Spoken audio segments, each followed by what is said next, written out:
18 meses. 18 meses de sitio, hambre y desesperación. Hasta que no quedó pan para el pueblo de la ciudad.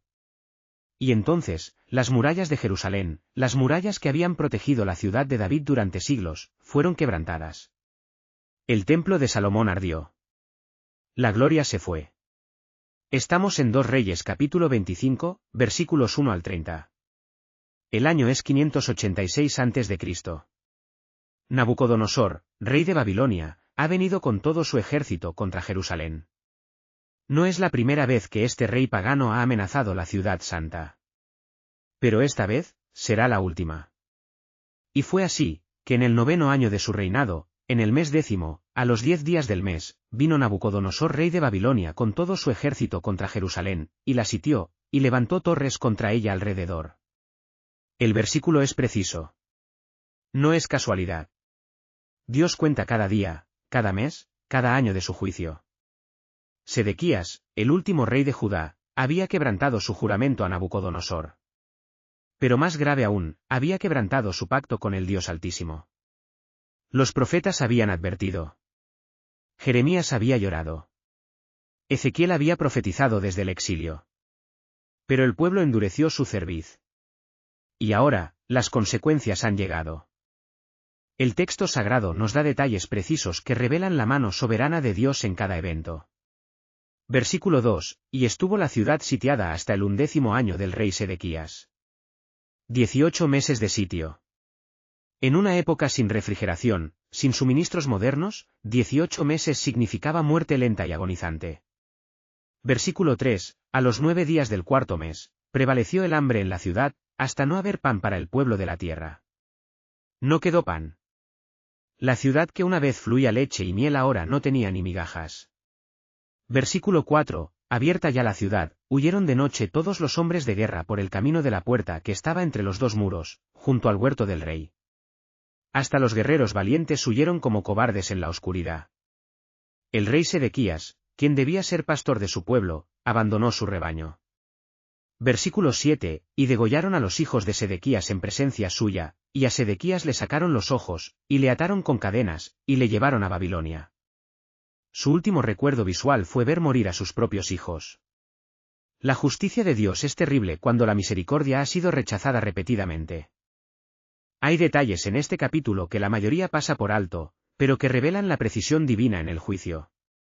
Primero, el versículo 8 nos dice que Nabuzaradán, capitán de la guardia, vino a Jerusalén, en el mes 5º, a los 7 días del mes, siendo el año 19 de Nabucodonosor. ¿Por qué esta precisión? Porque Dios estaba cumpliendo exactamente las profecías dadas décadas antes. Segundo detalle, versículo 9 dice que quemaron todas las casas de los principales. No fue destrucción aleatoria. Fue juicio específico contra los líderes que habían corrompido al pueblo. Tercer detalle crucial, versículo 12 dice, más de los pobres de la tierra dejó Nabuzaradán, capitán de la guardia, para viñadores y labradores. Los humildes fueron preservados. Los orgullosos fueron llevados cautivos. Cuarto detalle, versículos 13 a 17 describen minuciosamente los objetos del templo que fueron llevados a Babilonia. Cada columna, cada fuente, cada utensilio es listado. ¿Por qué? Porque Dios guardaba inventario exacto de lo que sería restaurado 70 años después.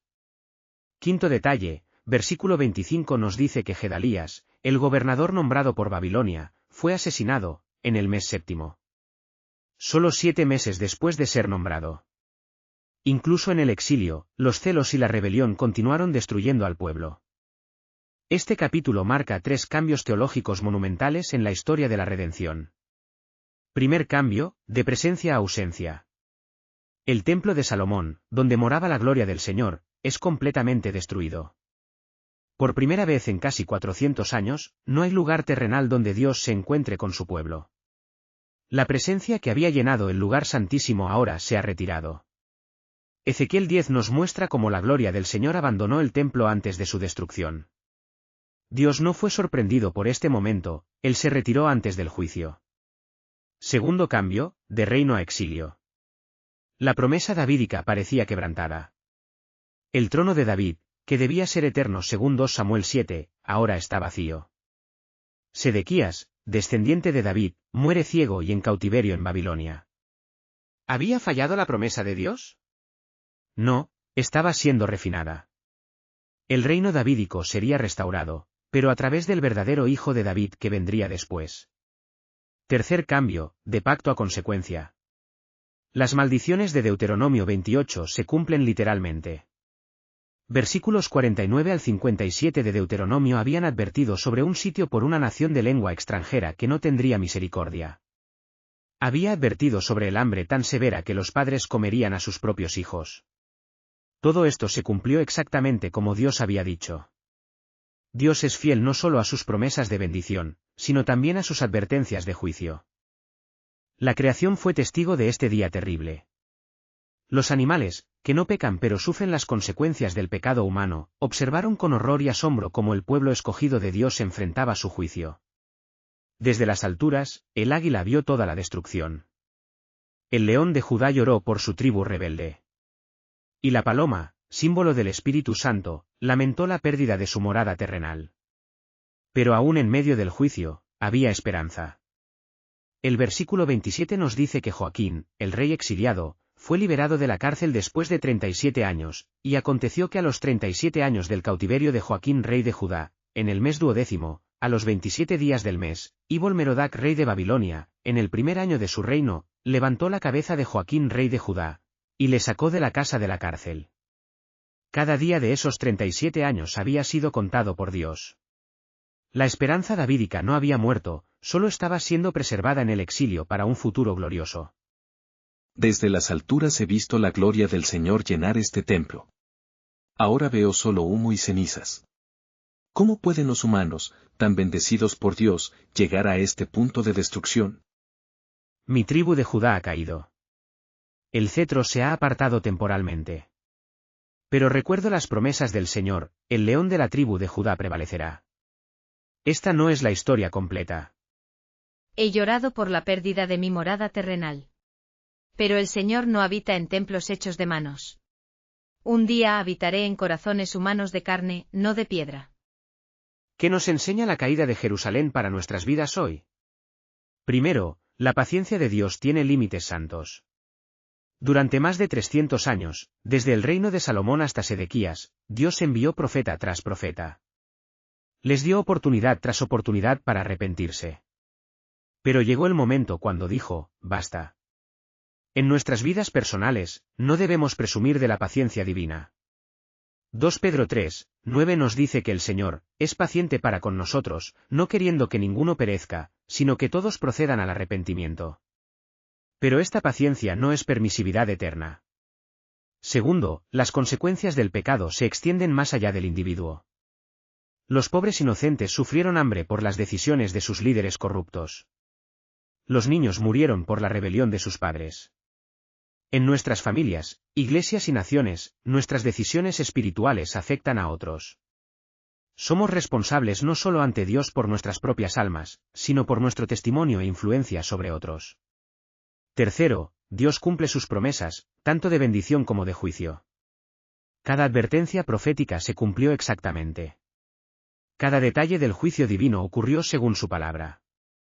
Esto debe darnos confianza tremenda en sus promesas de salvación en Cristo, pero también temor santo hacia sus advertencias sobre el pecado no confesado. Oremos juntos, Señor Dios Todopoderoso, tu justicia es perfecta y tus juicios son verdaderos. Te damos gracias porque aunque castigas el pecado, nunca olvidas la misericordia. Así como preservaste a Joaquín durante 37 años de cautiverio para cumplir tus promesas davídicas, preservas también nuestras vidas por tu gracia. Perdónanos por las veces que hemos endurecido nuestros corazones ante tu voz. Perdónanos por presumir de tu paciencia como si fuera permisividad. Ayúdanos a aprender de la caída de Jerusalén, que el pecado tiene consecuencias reales, que tu palabra siempre se cumple, y que tu misericordia se encuentra en el arrepentimiento genuino. En nuestras familias, que seamos instrumentos de restauración, no de destrucción. En nuestras iglesias, que escuchemos tu voz profética antes de que el juicio sea necesario. Y en nuestras naciones, que intercedamos como Nehemia por la restauración de lo que el pecado ha destruido. En el nombre del verdadero Rey David, Jesucristo nuestro Señor. Amén. Suscríbete para más contenido de estudio bíblico.